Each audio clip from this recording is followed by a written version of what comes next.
not a bear. Too upright. Way too upright. What is that? Left side. Look at the left side. There. Oh God. That can't be. I still can't quite believe what I saw that day. 12 years flying supply runs through the Montana backcountry. You think you've seen everything. You haven't. Then, one September morning, in a valley 80 miles west of Bozeman, I pulled the helicopter into a hover at 200 feet and sat there with my hands on the controls and my brain completely unable to process what my eyes were sending it. I didn't radio it in. I didn't grab my phone. I found a flat piece of ground, set the helicopter down, and walked toward it instead of away. I've been flying helicopters in the Montana backcountry for 12 years. Supply runs, mostly, ranger stations and research camps, and the occasional hunting outfit that needed gear dropped into places no road had ever reached. The kind of work where you spend more time alone over wilderness than you spend around people, which suited me fine. I was never much for crowds. The Rocky Mountains, west of Bozeman, are not forgiving country. The valleys run deep and cold between ridgelines that stay snow-capped into July. The forests down in those valleys are so dense and dark that in certain light, from the air, they look less like trees and more like something poured into the landscape and left to harden. Bears work the berry patches along the creek drainages in late summer. Mountain lions ghost through the timber on the steep slopes above. Wolves have been back in these mountains long enough now that you hear them at night if you're camped anywhere near the right drainages. That long, territorial call that carries for miles in cold air. I'd seen all of it from the air over 12 years. I thought I had a complete catalog. That September morning, I was running a supply drop to a wildlife research station about 80 miles west of Bozeman, tucked into the far end of a valley so remote that the two biologists who staffed it saw more grizzlies than hikers in a given season. Good people, serious about their work. I'd been supplying that station for 4 years and knew the route the way you know a road you've driven 1,000 times. Not consciously, just in your hands and your sense of altitude and the sequence of landmarks that told you where you were without having to think about it. The morning was clear and cold, the way September mornings are in these mountains. The kind of cold that hasn't committed to winter yet, but is making a serious argument for it. Ground fog sat in the low meadows along the creek drainages, white and still, and the higher slopes caught the early sun and went gold above the shadow line.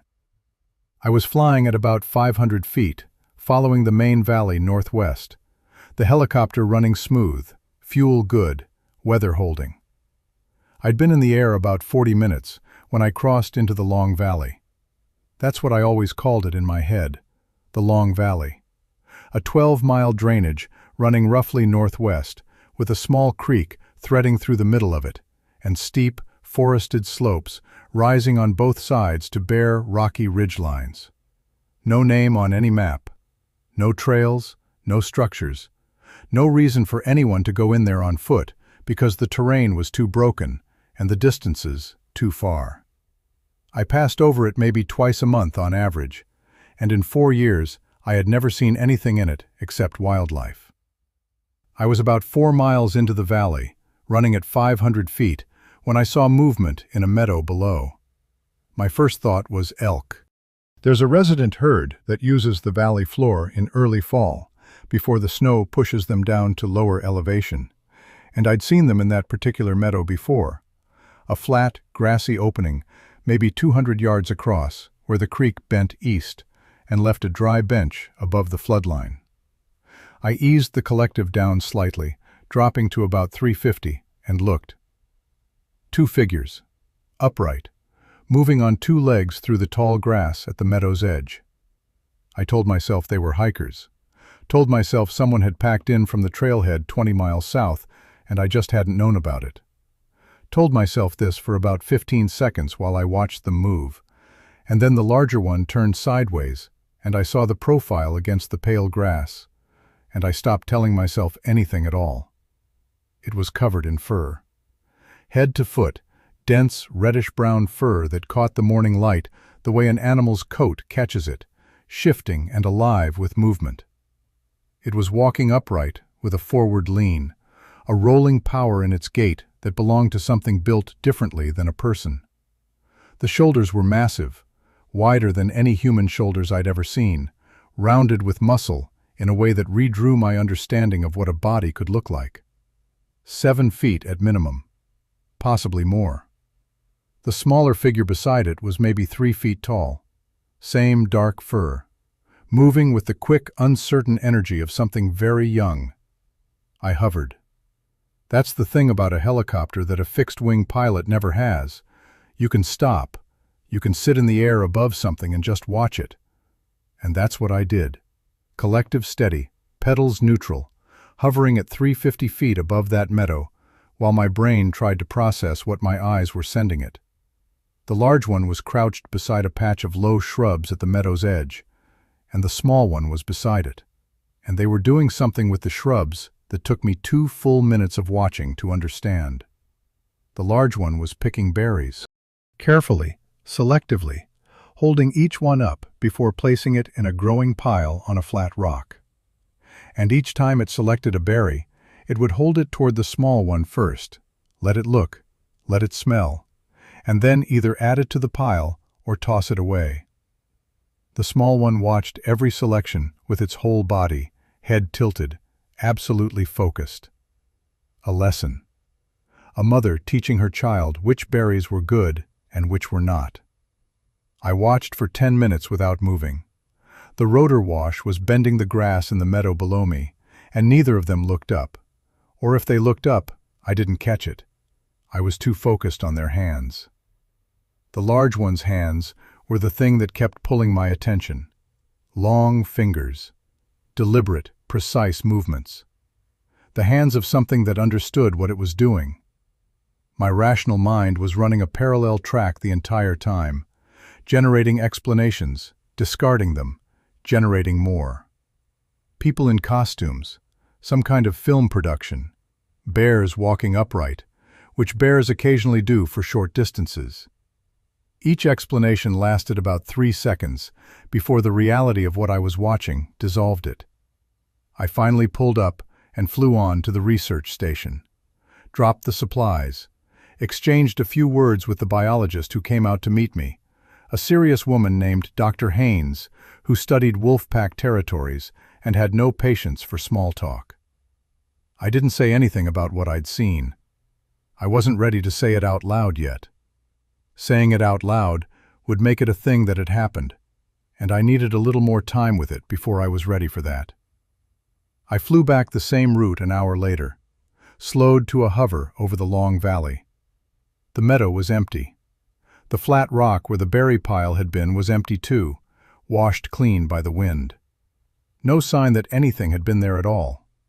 I flew home, and that night I sat at my kitchen table for a long time without turning on any lights. On the rock beside my coffee cup was the one thing I'd picked up on my way out of the research station, a habit so automatic I hadn't even registered doing it. A single bear scat sample in a collection bag that Dr. Haynes had left on the supply crate by mistake. I'd meant to turn around and bring it back.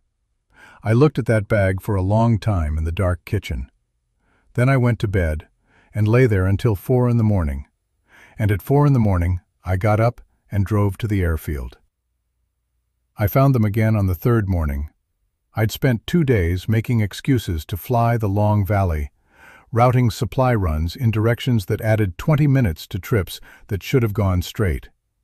I told myself I was being thorough. I told myself I just needed to see it one more time to confirm I'd been mistaken. I told myself a lot of things at 4 in the morning, standing next to a cold helicopter. The 3rd morning, just after 6, the valley floor still in deep shadow, I came in lower than I had before. Throttled back to reduce noise, dropped to about 200 feet, and ran slow along the eastern slope so the sound of the rotor would be partly absorbed by the tree line. They were in the same general area as before, maybe a quarter-mile north of the first meadow, in a smaller clearing tucked against the western slope where a stand of aspen met the open grass. I almost missed them. The juvenile was sitting on a flat boulder at the clearing's edge and blended into the shadow until it moved. And then the motion caught my eye, and I eased into a hover about 300 yards out, far enough that the rotor noise shouldn't carry too badly. The mother was crouched beside the boulder with a collection of vegetation laid out between them. Stems, roots, small clusters of berries. She was working through it item by item, picking each one up, examining it, then placing it into one of two piles. Every time she made a selection, she held the item toward the juvenile first, and the juvenile would reach out and handle it, bring it close to its face, and then make a decision. Nod or push it away. A real nod. Head down, head up, the way a person nods. I was 200 feet above them, and I could see it clearly, and it went through me like cold water. I hovered there for about 8 minutes, watching. The juvenile's attention kept wandering, the way a young child's attention wanders, pulled away by movement in the grass or something it spotted at the tree line. Each time it lost focus, the mother would make a sound, soft from this distance, barely audible over my rotor, and touch the juvenile's arm. Come back. Pay attention. The juvenile would settle, refocus, and the lesson would continue. The patience in every movement she made was absolute. Then the mountain lion came out of the spruce forest at the south end of the clearing. It moved low and fast along the ground, already committed, already inside the clearing before either of them knew it was there. A large male, lean and purposeful, covering ground with the particular efficiency that big cats have. No wasted motion, everything directed toward a single point.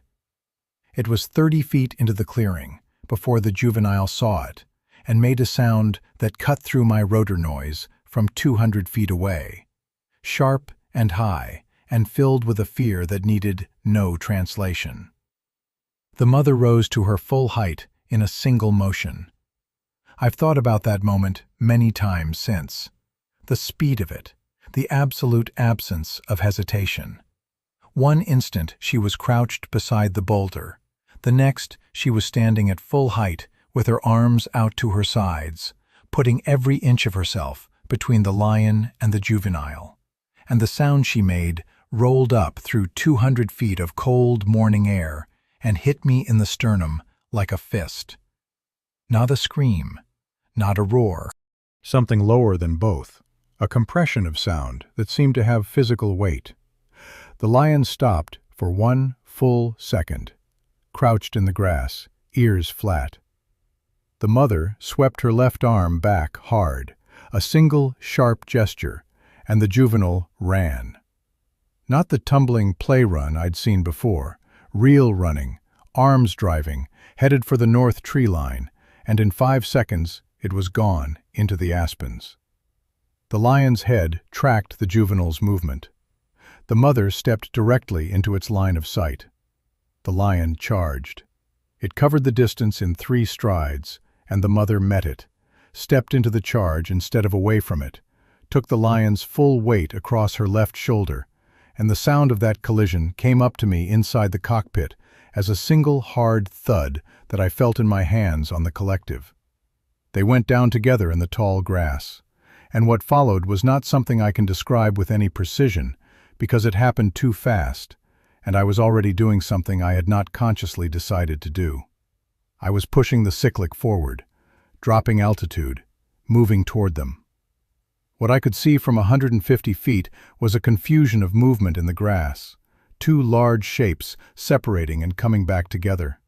The lion trying to use its speed, and the mother refusing to give it the angles it needed, turning into every attack, absorbing strikes on her arms and shoulders.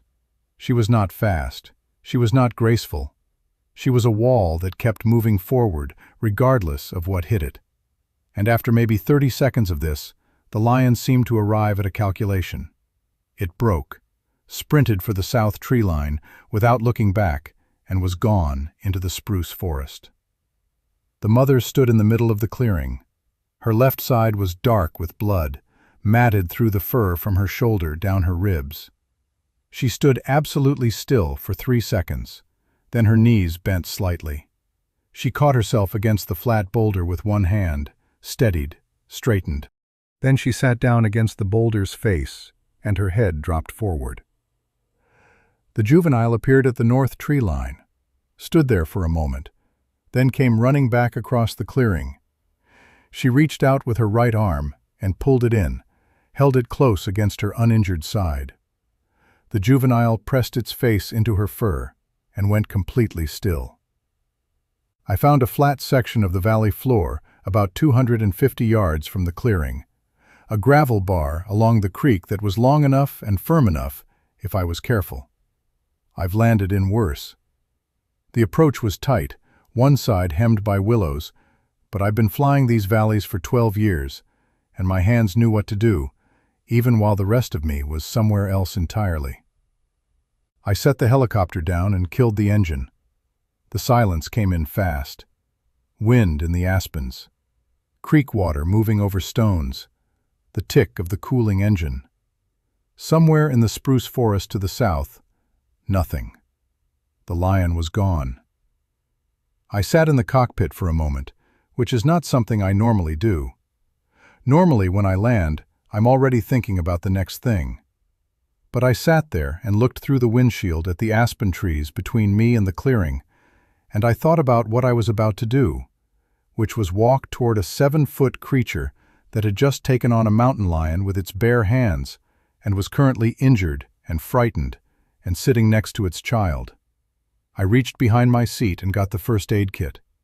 It was a serious kit, the kind you carry when you're flying alone over country where help is 2 hours away on a good day. I'd never been more glad of my habit of over-preparation.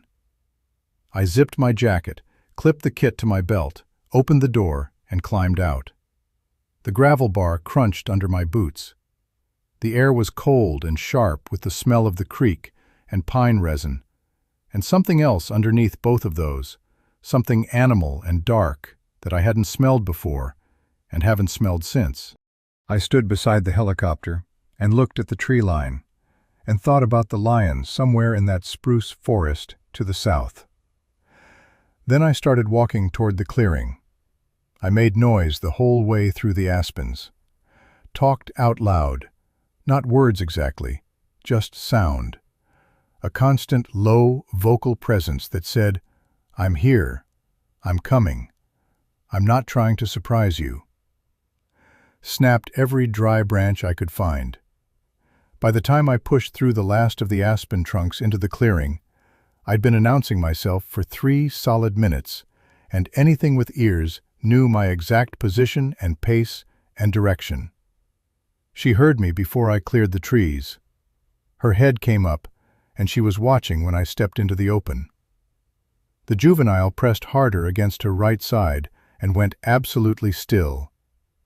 I stopped about 30 feet away and stood there. 12 years of flying this backcountry.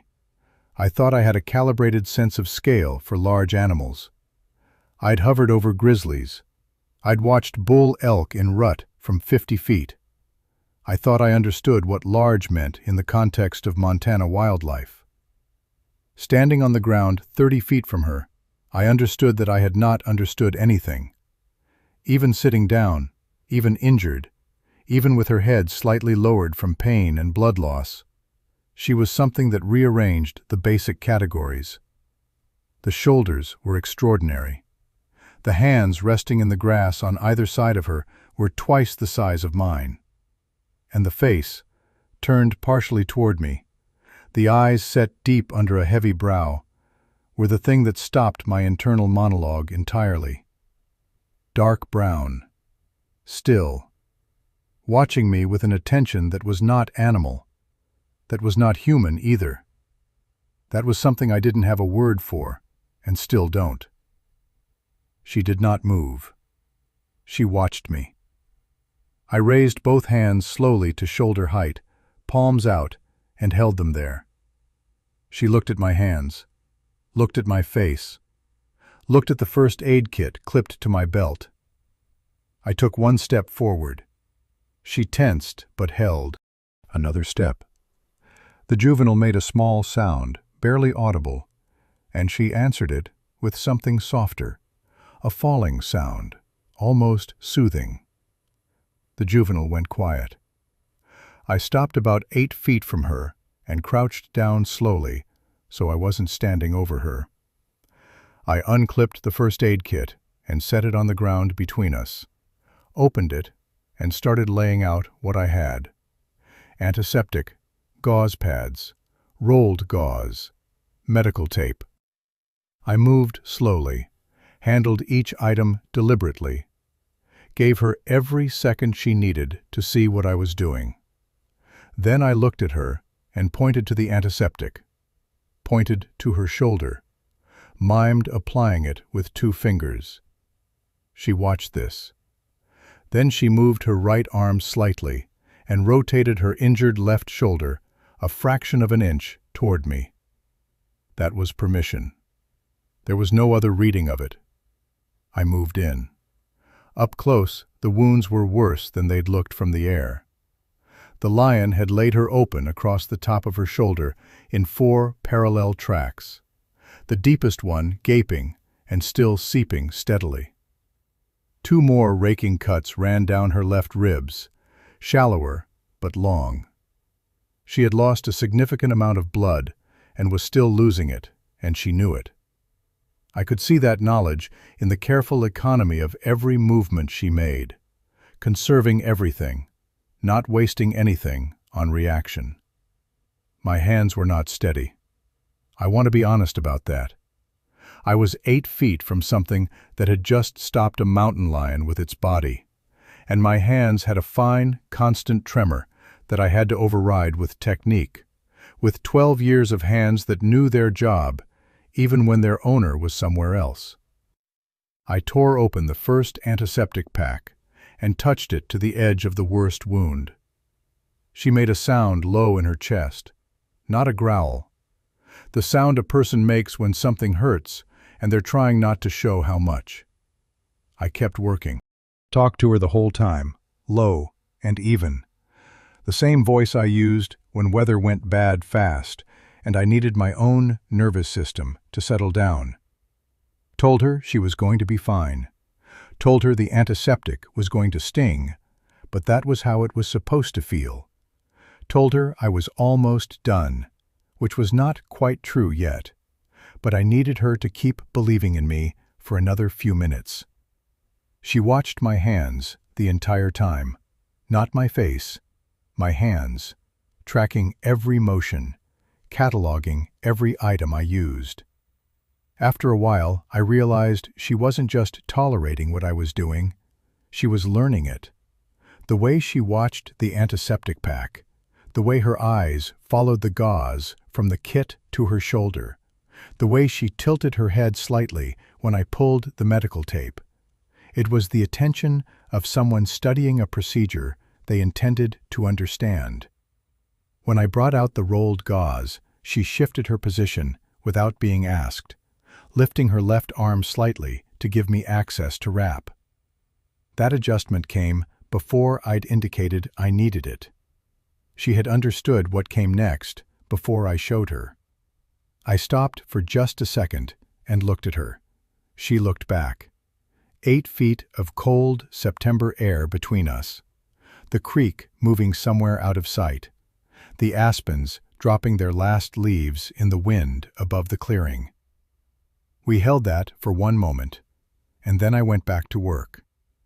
The juvenile had moved around from her right side and was now crouched about 4 feet away, chin almost touching the ground, watching my hands with the same total absorption its mother showed, just younger and less controlled about it. When I tore a length of medical tape, it startled backward, rocked on its heels, and then immediately leaned forward again, too curious to stay scared for more than a second. I finished the shoulder dressing, worked through the rib wounds. When I finally sat back and looked at what I'd managed, it was rough field medicine, white gauze and tape against dark fur. But the bleeding was controlled, and the wounds were covered, and the antiseptic was in. She looked down at the dressings, touched the shoulder bandage with 2 fingers, feeling the texture of the tape, examined it carefully. Then she looked at me. She brought her right hand up and placed it flat against her chest, palm in, all 5 fingers spread wide. Held it there for 3 full seconds. Then she extended it toward me, palm out. I put my hand over my heart and extended it back. We held that across 8 feet of Montana meadow grass, and it was the clearest conversation I'd ever had with anyone.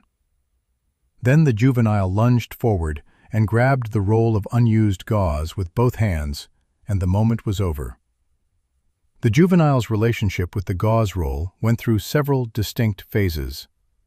First was pure discovery, the unrolling, which produced an expression of complete delight as 6 feet of white gauze spooled out across the grass. Second was the problem of re-rolling, which occupied the next 10 minutes with an intensity that excluded everything else in the world.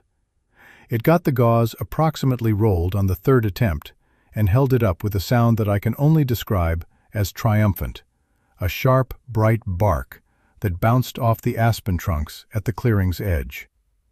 The mother made a sound back, short, warm, falling at the end. I was smiling before I knew I was doing it. We stayed in that clearing for close to 2 hours.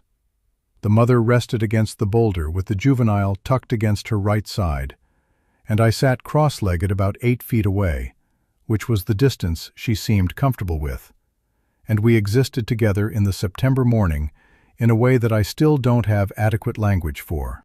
She dozed at intervals, eyes going to half-mast and then opening again, the light sleep of something that cannot fully let its guard down even when it has decided to trust. The juvenile had no such reservations. It investigated every item in my first aid kit with the methodical thoroughness of a field biologist. Each object got handled with 2 fingers, turned over, sniffed, held up to the light. The tube of antibiotic ointment was particularly compelling, specifically the act of pressing the tube and watching material emerge from the nozzle. I let it go twice before I reached over and gently took the tube away, before it could empty the rest of it on the rock. The look it gave me was so transparently indignant that I laughed out loud, a real laugh, and the mother's eyes opened fully, and she looked at the juvenile and at the tube and back at me. And then she made the rolling, low sound that I now recognized as her version of laughter. And the juvenile looked back and forth between us with the baffled expression of someone who has been laughed at and isn't sure yet whether to be offended. After a while, the juvenile turned its attention to me directly. It touched my jacket sleeve, then the zipper, and pulled it up and down once with a startled expression at the sound, then pulled it up and down again, and again, until the zipper became a deliberate rhythm it was keeping. It touched my watch. It examined my hands with great seriousness, pressing each finger, comparing its own to mine, apparently finding the absence of fur a matter requiring significant investigation. I let it look at everything, moved slowly when I moved, kept my voice low, telegraphed every action. The mother watched all of it with that half-closed attentiveness of someone who has made a considered decision to trust, but has not surrendered the right to revise. At some point I noticed her looking at me with a focus that was different from the watchful assessment she'd maintained all morning. More direct, more considering. She held my eyes for a long moment, and I didn't look away. Then she reached into the fur at her left side, into some fold or recess I couldn't quite see, and brought out a small object. She held it out toward me on her open palm. It was a worked stone. Greenish-black, the length of my hand, shaped by pressure flaking along both edges into something between a scraper and a cutting tool. The edges were worn smooth from long use, and the surface carried the deep patina of something very old, older than I could guess at. The craftsmanship was unmistakable, even to my untrained eye. A mind had held this material and understood what it needed to become, and had done that work with patience and skill. I took it from her hand. The stone was cool and slightly heavy, and absolutely real. I held it and looked at her, and couldn't think of a single thing to do with my face that would be adequate. She made a short sound, low and final, and then she got to her feet with the juvenile under her right arm, and at full height in the direct morning light, she was something that belonged to a different scale of the world than I did. She was hurt, and she was still the most formidable thing I had ever stood next to. She looked at me for one more moment, and then she and the juvenile walked to the north tree line and stepped into the aspens and were gone. I stood in the clearing until the sound of their movement through the aspens faded completely. Then I walked back to the helicopter and flew home. The stone tool was in my breast pocket, and I could feel its weight against my chest with every breath for the entire flight. When I landed, I sat in the helicopter for a few minutes before getting out. Then I went inside and put the tool on the kitchen table and looked at it for a long time. Then I put it in the inside pocket of my jacket, the one I wear every day, and I have not taken it out since. 6 weeks later, I flew the long valley again. I had thought about them every day in between, thought about the wounds, whether they'd healed clean, thought about the juvenile and its gauze roll problem, thought about the tool in my pocket and what it meant that something had made it and decided to give it to me. I had not told anyone, not the biologists at the research station, not the other pilots I occasionally shared airspace and coffee with, not anyone. Saying it out loud still felt like something I wasn't ready to do, and I was beginning to understand that I might never be ready to do it, and that this might be the right answer. I found them in the early afternoon, near the north end of the valley, at the edge of a stand of aspen where the leaves had fully turned and were coming down in slow gold spirals in a light wind. The mother and juvenile, both of them visible in a small meadow along the creek. When I brought the helicopter in low and slow over the tree line, the mother looked up and found me immediately. She raised both arms above her head and crossed them, a gesture I hadn't seen before. But there was no ambiguity in it. I see you. We're here. We're well. The juvenile saw her do it and copied her, tiny arms crossed above its head, and held the position for a moment with great seriousness.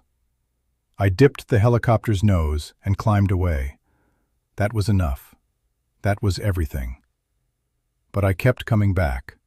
Not intrusively, not every flight, just when the route allowed it, and sometimes when it didn't quite allow it, but I made it allow it anyway. Once every week or two, I would drop down into the long valley and look for movement, and about half the time I found it, and when I did, we had our exchange. The nose dip, the crossed arms, sometimes new gestures from her that I built up a partial understanding of over those months. A palm held flat downward at waist height that I read as, "Not today, stay back." Both hands raised, palms toward me, that I came to understand as, "All is well." Once, late in October, a slow sweep of one arm that took in the whole valley, and then a palm pressed flat against her chest. And I spent 2 weeks thinking about that one, before I settled on the translation I still believe is correct. This place is mine. I belong to this place. The juvenile was growing fast, in a way that was visible from one visit to the next, taller and more coordinated each time, developing a personality I was coming to know. Curious past the point of caution. Imitative in the deliberate way that bright children are imitative, watching something until it was understood, and then applying that understanding immediately. When the mother was doing something methodical, the juvenile was beside her, not helping exactly, but practicing with that total focus that I'd first seen on the flat boulder with the berry collection. I was running a late afternoon supply return in early November, the light already going orange and low in the southwest, when I spotted the third figure. I nearly flew past the clearing before I understood what I was seeing. The mother and juvenile were there in their usual area, but at the southern tree line, set back into the shadow of the spruce forest, there was a third presence. Larger than the mother by a significant margin, 8 feet or close to it, with a mass and density that made her look lean by comparison. The fur was darker, almost black in the spruce shadow. Even from 400 feet, I could see the quality of stillness it held, which was not the stillness of rest, but the stillness of something running very fast internal calculations. It was watching my helicopter with a completely different quality of attention than the mother had ever used. Hers had always been wary, but considered, the attention of someone deciding whether to trust. This was older and harder, the attention of something that had survived by eliminating threats quickly, and was currently deciding whether I was one. The mother was standing between the large male and my flight path. Her posture was not submissive. I could see from the air that she was communicating, making sounds and gestures in his direction, and whatever she was communicating, she was doing it with a certainty that suggested this was not a new conversation. She lifted her left arm and showed him the shoulder, where the fur had grown back in a slightly different texture over the healed wounds. Then she pointed at the helicopter. The male watched my helicopter for a long count of 5. Then he raised one hand. Not the vocabulary the mother and I had developed over months, just a hand raised and held, simple and absolute, acknowledged. I flew home in the last of the light, thinking about that raised hand and what it meant that he knew about me before I knew about him, and what it meant that she had apparently been explaining me for some time. The winter was long, and I was grounded for most of it. Montana winters in the mountains are not metaphorically long. They are physically, measurably, oppressively long. And this one came in hard in November and did not let go until late March. I had enough legitimate work to keep me occupied, and enough other things to think about to fill the hours when I wasn't working. But the Long Valley was always there in the back of my mind, and I was aware of it the way you're aware of something you're trying not to think about, which is to say, constantly. I flew the valley my second day back in the air in April, found it empty, snow still deep in the shadows along the north-facing slopes, the creek running high and loud with snowmelt. No sign of them anywhere along the 12 miles of valley floor. I told myself this was fine. I told myself they were mobile and had probably moved to follow food sources, which was true of every other species in these mountains. I told myself I would find them. Third week of April, I found them in a new section of the valley, further north than they'd been before, in a south-facing meadow where the snow had pulled back from the exposed rock and the first thin green was showing in the grass. All 3 of them, mother, juvenile, and the large male, moving through the meadow in the early morning light. And the juvenile was now nearly as tall as the mother, and moved with a confidence and coordination that was entirely different from the tumbling, uncertain energy I'd first seen. When the mother heard the helicopter, she didn't look up immediately. When she did, something in her expression as she found the aircraft was different from every previous time. Something that took me 3 passes to identify correctly. It wasn't the wary assessment of early encounters. It wasn't the warm recognition that had developed over the past year. It was something quieter and more serious. And after my 3rd pass, I understood it was worry. She walked to the edge of the clearing, the closest point to my flight path, and crouched down. Picked something up from the ground, held it up toward the helicopter. I couldn't make out what it was from altitude. I came down to about 150 feet on my next pass and saw that it was a flat river cobble, dark and smooth. She held it up toward me, and then, as I watched, turned it over once in her hands deliberately and set it down in the bare strip of mud at the clearing's edge. A placement, a marker, put where I would see it from the air and know it was intentional. 2 weeks later, I managed a landing in the valley. The clearing was empty when I got there on foot, but the rock was still in the mud where she had placed it. I crouched beside it and saw that it had been cleaned since she'd placed it. The river silt washed off, and on its upper face there was a mark pressed into the stone with something harder than the stone itself. A single groove bisected by a shorter, perpendicular line. Deliberate. Precise. Made by a hand that knew what it was doing. I carried it back to the helicopter and held it in my hands for a while before putting it in my pocket with the tool.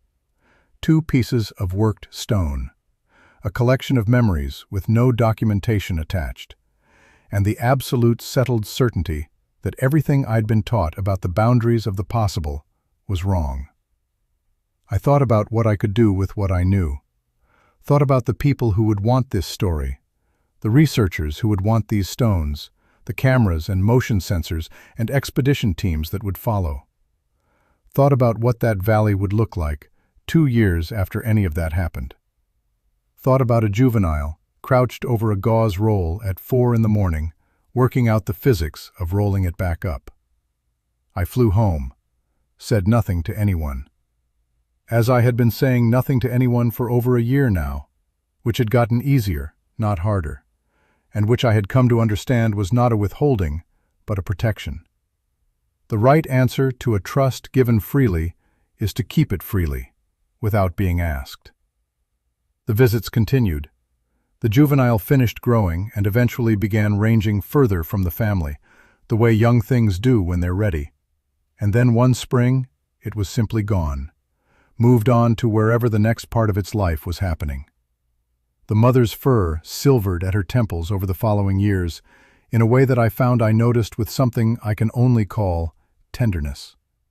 The large male became gradually less wary of the helicopter, until eventually he would stand in the open and watch me pass without moving to the tree line. And once, on a still October morning, he raised both hands above his head and crossed them the way the mother had done years before. And I dipped the nose and climbed away with my chest so tight I had trouble breathing for about 5 minutes. 6 months ago, I had to fly into Missoula for a maintenance inspection. I was at a diner on the main street eating breakfast when the booth behind me started talking about something in the regional news. A game camera on a ranch outside Lincoln had caught something that nobody could explain.